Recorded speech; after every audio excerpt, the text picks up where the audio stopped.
All right, thank you, Daniela. It is time for the headliner brought to you by Miller Lite, and let's bring in Tigers pitcher Casey Mize. Casey, thanks for joining us. Really appreciate your time here on the headliner. Yeah, thanks for having me. I'm excited to join you. Well, not as excited as I am, but that'll be for another day. I'm real curious. How eager are you just to get back with the fellas and start playing baseball again? Man, I couldn't be more eager. Just sitting at home, just thinking about what I should be doing. Out there playing ball with all my friends, and just competing. In front of fans. Just playing the game I love. And I've missed it a ton, and I know that all my teammates have as well. So, man, I'm just chomping at the bit to get back out there, just like everybody else is.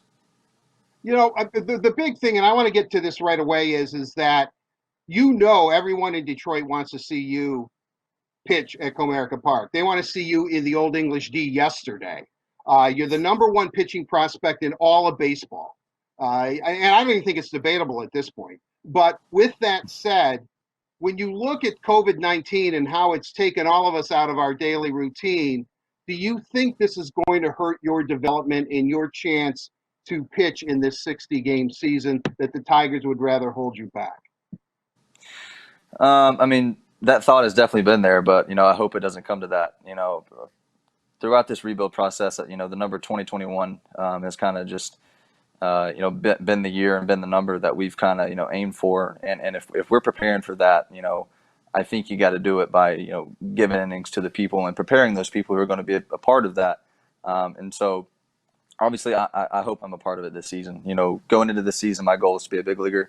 And, I know the season has been reduced drastically, but that is still my goal. Like, I want to pitch in the big leagues, and I want to help the Tigers win ball games. I think Tigers fans should be tired of having number one overall picks after this one. I'm pumped about getting Torque. But, man, it's just time to start winning some ball games and start heading in the right direction. So, and I really think I can help the Tigers do that. So I'm hoping I get an opportunity, but ultimately that's not my decision. But I'm going to make it pretty hard on them. Is my plan to keep me down. So man, I hope I'm a part of it, but we'll see what they decide. Oh, I love your attitude. I mean, that's good. Make it hard on them. Make it a tough decision. Have you had much contact? I mean, has Ron Gardenhire or Al Avila, have anybody told you what a plan is, or do they just want you to go out and throw the baseball and let the chips fall where they may? Yeah, I think that's it there. I think I just need to go out there and compete, and whatever happens, happens. I haven't heard much about a plan, but I don't blame them for that. I don't know if it's necessary to have a plan currently. I think it's just going to have to, whatever happens is going to happen. I hope nobody gets sick or test positive or things like that, but that could open up opportunities. There's a whole array of things that could happen. So having a plan right now, I don't think that would be very effective because things can change, in the blink of an eye. You've pitched a couple of no hitters. You pitched a no hitter against Northeastern when you were in college. Then your first start for the Erie Seawolves, which we all saw in Detroit. I don't know if they cut away live or whatever to the last out against Altoona, but I'm kind of curious. We're not. Announcers aren't supposed to say you're pitching a no hitter. No one in the dugout is supposed to say anything to you. But you're a pitcher. I think you must be aware of every pitch you throw in a game. I mean, are you aware that you're pitching a no hitter? No doubt, no doubt. I hear of some pitchers sometimes that say I didn't even realize it. I was just in such a groove. Man, I knew it in about the second inning that I had thrown a no hit. I was throwing a no hitter. Like, oh, I've gotten six out now and haven't given up a hit. Pretty good start to the day. I was very aware of it pretty early on. Started getting nervous about middle of the game when I realized, okay, we're still here. This is still a real thing, a real opportunity. But I was very aware of it early on. And honestly, it kind of makes it a little bit tougher because you know that might allow for the ability to try to be too fine. But luckily, I was able to manage that and get it done. But yeah, man, I was very aware of it early on. Do you walk into the dugout about the sixth or seventh inning if no one's talking to you and say, "Hey guys, by the way, I don't know if any of you guys are paying attention, but I'm throwing a no hitter." I mean, would you rather have chatter or do you want quiet? I would rather have chatter, but I don't think you can walk in and announce that. I think that's just you got to respect what's going on a little bit. But honestly, people were avoiding me, and I did not like that. I would rather talk to everybody I could in between innings. I just kind of like to keep it loose a little bit. But I noticed that less and less people were sitting on the bench, and less people were coming up to me and just talking about hitters and everything. And I just tried to start conversations with people, and I could tell they were uncomfortable. But man, it kind of calms me down just to be able to talk. And so I had to kind of seek that out because nobody was really coming up to me. Casey, I can feel a very special bond between us right now. And so I guarantee you, every start at Comerica, I am going to be right behind the dugout screaming at you and letting you know that you have a no hitter going. Okay, that's Hey, just going to that's be all right. between me and you. And you, with All this right. voice, you're going to be able to hear me.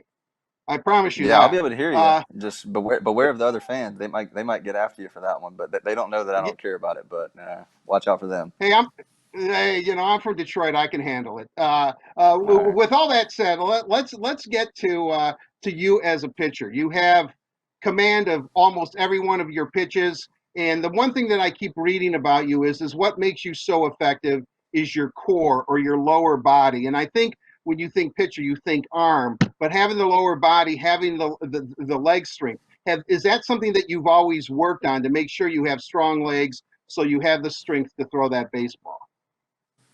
Yeah, no doubt. I think it's paramount and extremely important. To be a pitcher to have a strong core and strong lower half, just to be able to control the movements, that, over the rubber, I think it's very important just to be able to, I don't really believe in repeating mechanics, but I just think, just trying to be, as centered and as strong as you can really allows you to throw more strikes. And, I'm really committed to throwing strikes. And to be able to do that, I think you really have to master your core and your lower half. Reading about you, great fastball, nice slider, great cutter. But I hear about the splitter all the time. It's been described.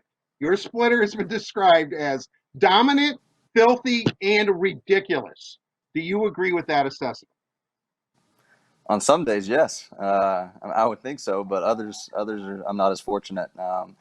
It just kind of depends, man. I try to make it as dominant as often as possible, but some days I just got to work with my other stuff. But when it's on, I'm pretty pleased with the splitter. Yeah. Is there any way when you start a game and geez, okay, the splitter's not going or the fastball isn't there? Is that the mental part where you just have to put that aside and just go out there and use your mind maybe over your talent to win that ball game? No doubt, no doubt. I mean, you kind of have to figure out what's working and what's not pretty quickly. Not saying I'm going to give up on a pitch quickly, but man, it's just kind of a mental grind of it would be a lot easier if I had this pitch today, but I don't. So what am I going to do physically and mentally, to work through this? And so it's a hurdle that you have to work through almost every game. You got to figure out what's working and what's not, and how you're going to deal with it. So that's the challenge of it. It kind of makes it cool because for me, I like to mix and match a bunch. I just don't sit there and pound fastballs because my fastball is not good enough, honestly, to do that. So I have to throw other stuff in there for strikes. And so it's a challenge when I'm not able to do that with a pitch or two, and I have to really focus, and really execute the other ones that I have that day. When it's not going for you or when a pitch isn't working, a pitch that you like, do you talk to the catcher much? Are you talking to your pitching coach in between innings, or is that something that you just need to work out? No, I'm definitely seeking out as much help as I can get. Obviously, I know my body the best, and so I'm going to try to figure it out myself as well. But I'm looking at my catcher like, hey, what do you see? Am I flying open? Is my arm angle off? Like, what's going on? And same thing from my pitching coach. They both have different angles. Pitching coach is going to see me from the side. Catcher is going to see me from the front. And so I'm trying to get as many angles and as many views as I can see to see if we can dissect. Is it a mechanical issue? Is it a mental issue? What's going on? So I try to figure that out as quickly as possible. Try to do an internal evaluation of what am I thinking, what am I feeling, and just try to correct it as quickly as possible. During the course of a game, I mean, I'm from the era when I grew up and watching the Tigers play, is that the brushback pitch was part of baseball. It seems today that if you get close to a guy like 8 inches away from him or something, he all gets all PO'd at you. I mean, are you cognizant of that, or if you have to brush a guy back, you're gonna pitch inside? I mean, that's the nature of the game. Yeah, it's definitely evolved. But man, I really believe in owning the inner half of the plate. It's kind of become foreign to hitters, man. I mean, everybody's just throwing breaking balls away from them and trying to locate the down and away fastball, which both have extreme value. But I still find a lot of value from throwing inside, especially like I said, my fastball's not the most dominant pitch, so I really have to locate that thing in and out. So I really believe in pitching inside and sometimes pitching really far inside, to set up some stuff off the plate or try to run something back that starts at their hip and comes back in or whatever it may be. I really believe in pitching inside. I think there's a lot of value to it, and sometimes if you got to back them up off the plate, you got to do what you got to do. And I know some guys kind of get mad at that, but it is what it is. Part of baseball.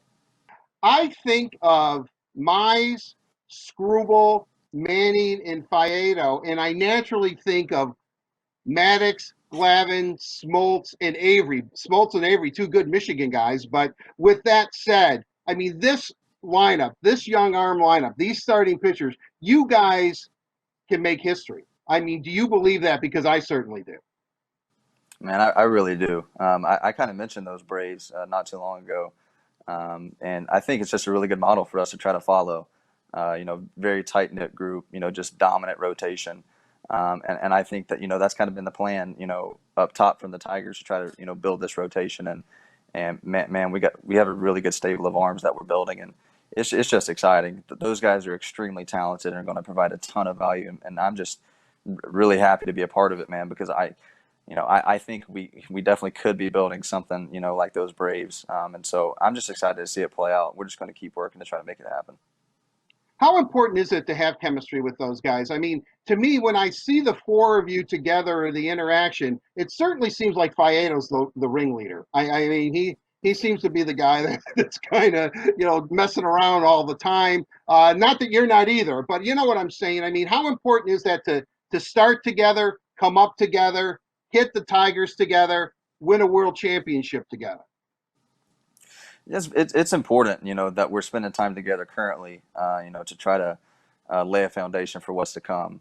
I don't know if step by step we have to be like, if we have to get caught up to the big leagues within the same week or same day or whatever. I don't think that's going to be the case. But while we're in the minor leagues, all of us being together, provides a ton of value. But at one point, we're going to have to separate for a little bit. But hopefully, that's not too long. Because man, I just enjoy being around those guys and learning from them, just interacting with them on a daily basis because they're such great people, such great players, and they just provide a ton of value to our organization, to our team, to myself, and I try to do the same. But man, I'm just been very fortunate to be around them because, like I said, they're such great people, and I just love those guys. I love being able to hang out with them. I would imagine having guys your peers, really right around your age, both coming up through the system, has to be really good for you. I mean, because if there's anybody that knows what you're going through, it's definitely Manning, Scrubble, and Faedo. Yeah, no doubt. I mean, it's just, shared experiences, common goals, like-mindedness, things like you just want to surround yourself with people like that. Um, Not too similar. You want to be able to learn from different experiences and different opportunities. But if you have all those similarities that, you're reaching for the same thing, you're doing whatever you can do to get there.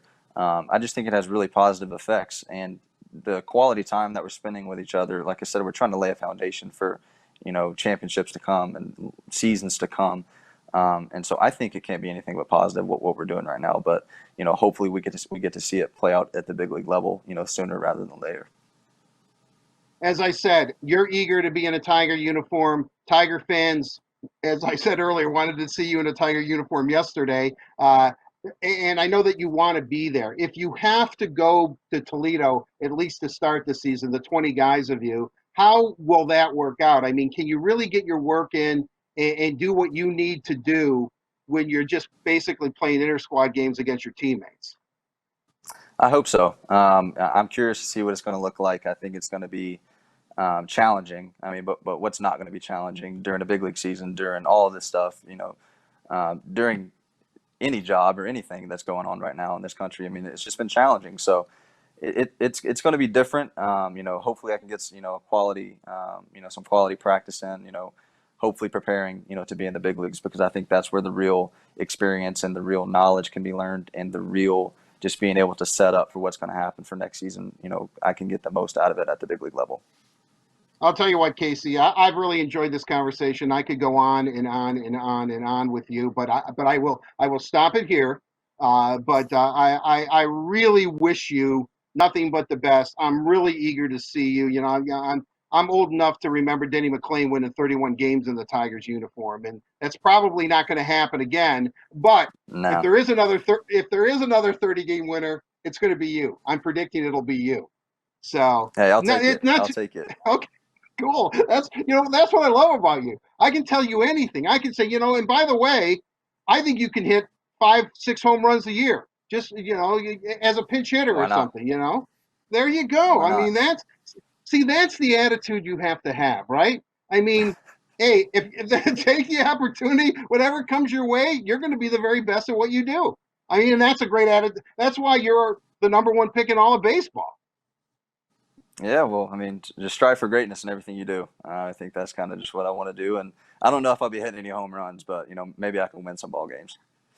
Well, you're definitely going to win a lot of ball games in the Old English D. Casey Mize, all kidding aside, I wish you nothing but the best. Thanks for joining us on the Headliner. I really appreciate it. Good luck, and I've got a feeling that we're going to see you pitch at Comerica Park this season. Hey, I hope so. I appreciate it. Thank you for having me. Thank you. There you have it, Daniela. That is Casey Mize. The Headliner brought to you by Miller Lite. 96 calories, great taste. It is the original light beer, and it's also available for delivery.